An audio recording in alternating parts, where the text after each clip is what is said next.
So my dear students, आज की electronics की क्लास में मैं आपको आईसी के फंक्शन के बारे में बताने वाला हूँ। आईसी इलेक्ट्रॉनिक्स में एक क्रांतिकारी खोज मानी जाती है, क्योंकि आज से कई साल पहले जब आईसी की खोज नहीं हुई थी, तब इलेक्ट्रॉनिक डिवाइस जो आज हम यूज करते हैं, मैं बात कर रहा हूँ डिजिटल इलेक्ट्रॉनिक डिवाइस की। आज से कई साल पहले जब आईसी की खोज नहीं हुई थी 7 टाइप्स ऑफ कंपोनेंट्स में, उन दिनों यदि हम कंप्यूटर की कल्पना करें तो कंप्यूटर एक एक कमरे जितने बड़े हुआ करते थे। डेस्कटॉप, लैपटॉप, मोबाइल, इन चीजों की तो खोज ही नहीं हुई थी। लेकिन जब आईसी की खोज हुई तब ये सब बनना पॉसिबल हुआ। कंप्यूटर घरों में आने लायक बन गया। धीरे धीरे उसी कंप्यूटर ने लैपटॉप का रूप ले लिया। और सबसे खास बात, अब आप मोबाइल जैसी चीजों का यूज करते हो, स्मार्टफोन चीजों का यूज करते हो, इन सब के पीछे जो जनक है वो आईसी है।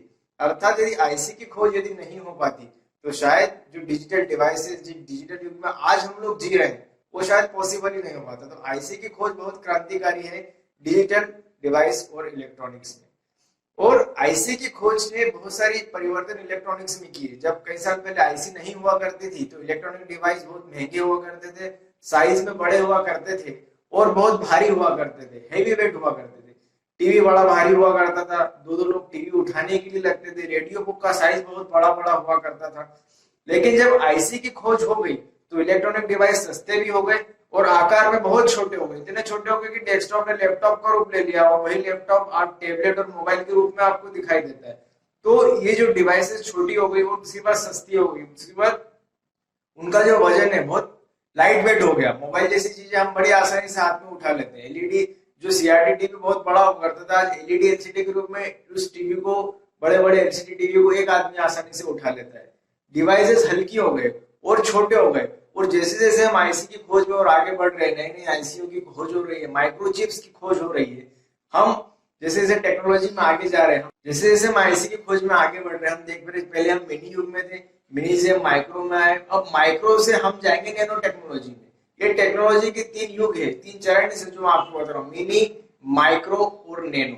जैसे जैसे हम आईसी की खोज में आगे बढ़ेंगे, विज्ञान तरक्की करेगा, हम नैनो टेक्नोलॉजी की ओर आगे बढ़ेंगे। और हो सकता है उन दिनों तो आपको मोबाइल को हाथ में उठाकर बात करने की भी जरूरत ना पड़े। मोबाइल आपके गॉगल्स में समा सकता है, टेक्नोलॉजी आपकी अंगूठी की एक रिंग में समा सकती है, अगर हम नैनो टेक्नोलॉजी में कामयाब हो गए। और उस ओर हम बढ़ रहे हैं और इन सब के पीछे सबसे बड़ा हाथ आईसी का है। तो आईसी काम किसे करती है, आईसी के अंदर होता क्या है, यही चीज आज की क्लास में मैं आपको बताना चाहता हूँ। तो आप आज की क्लास को की इस वीडियो को ध्यान से देखिएगा, तो आपको आईसी की पूरी जानकारी आज की इस वीडियो में मिलने वाली है।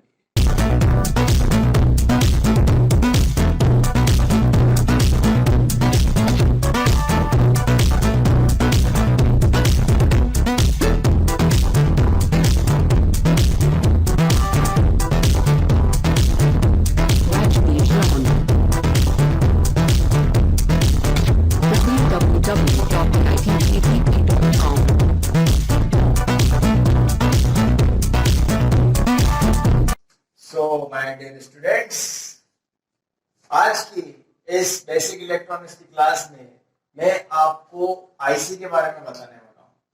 आईसी, जैसा कि मैंने अभी आपको बताया था, आईसी की जो खोज है इलेक्ट्रॉनिक्स में, ये क्रांतिकारी खोज है और इसने इलेक्ट्रॉनिक्स को बहुत कुछ दिया है। और आज भी आईसी के ऊपर जो खोज जारी है, आने वाले समय में बहुत कुछ इंटरेस्टिंग साइंस की टेक्नोलॉजी में, साइंस के क्षेत्र में होने वाला है। किसकी वजह से? आईसी की वजह से।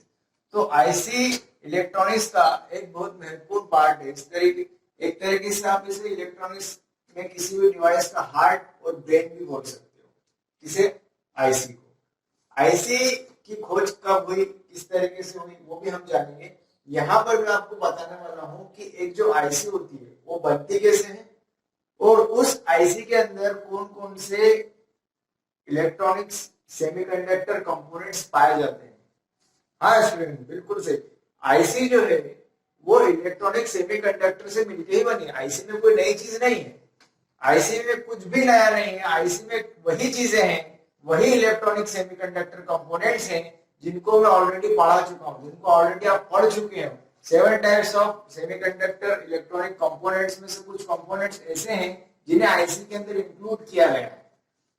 वो इसलिए क्योंकि जब आईसी की खोज नहीं हुई थी, उस समय जो इलेक्ट्रॉनिक्स के जो कंपोनेंट्स थे उनसे जब कोई सर्किट बनता था तो वो एक बहुत बड़ा सरफेस घेरते थे, मतलब उनका जो एरिया होता था सर्किट का वो काफी बड़ा होता था। लेकिन आईसी की खोज के कारण वो जो इलेक्ट्रॉनिक्स के कंपोनेंट्स का जो सर्किट है वो जितनी जगह घेरता था उसका 10% हो गया, 5% हो गया। मतलब इलेक्ट्रॉनिक्स सर्किट जो ज्यादा जगह घेरता था, आईसी की खोज के बाद उसने कम से कम जगह घेरना चालू किया। ये आईसी की खोज का सबसे बड़ा बेनिफिट है। मतलब जो सर्किट इतना बड़ा है उसे हम आईसी के अंदर पैक करने के बाद इतना छोटा कर सकते हैं। मतलब सर्किट के साइज को रिड्यूस किया जाता है आईसी के अंदर पैक करने के बाद, जिसके कारण सर्किट कम से कम जगह घेरता है और हम इलेक्ट्रॉनिक डिवाइस को हल्का बना सकते हैं, छोटा बना सकते हैं, है ना। तो ये आईसी का सबसे मेन बेनिफिट है। तो कुल मिला के आईसी के अंदर सेमीकंडक्टर कंपोनेंट्स का यूज किया जा रहा है, उससे एक सर्किट बनता है और उस सर्किट को 300 डिग्री सेंटीग्रेड तापमान और उच्च दाब पर रिड्यूस कर दिया जाता है, पिघला के छोटा कर दिया जाता है उसे। और चूंकि आईसी के अंदर ही 7 टाइप्स ऑफ कंपोनेंट्स में कुछ कंपोनेंट्स को मिलाकर जो सर्किट बनता है उस सर्किट को हम रिड्यूस कर देते हैं, छोटा कर देते हैं, कॉम्पैक्ट कर देते हैं आईसी के अंदर। आईसी के अंदर पैक करने के बाद जो सर्किट इतना बड़ा होता है उसे हम इतना छोटा कर देते हैं, कॉम्पैक्ट कर देते हैं, आईसी के अंदर पैक कर देते हैं। और चूंकि आपने आईसी के अंदर एक सर्किट को ही पैक किया हुआ है, इसलिए आईसी का फुल फॉर्म होता है इंटीग्रेटेड सर्किट। हाँ स्टूडेंट्स, आईसी का फुल फॉर्म क्या बोल रहा हूं मैं? Integrated circuit. मतलब आंतरिक सर्किट। एक आईसी के अंदर एक आंतरिक रूप से पूरा सर्किट मौजूद है और इसीलिए इसे हम आईसी बोलते हैं इंटीग्रेटेड सर्किट। मतलब आंतरिक रूप से पाया जाने वाला एक सर्किट जो कि आईसी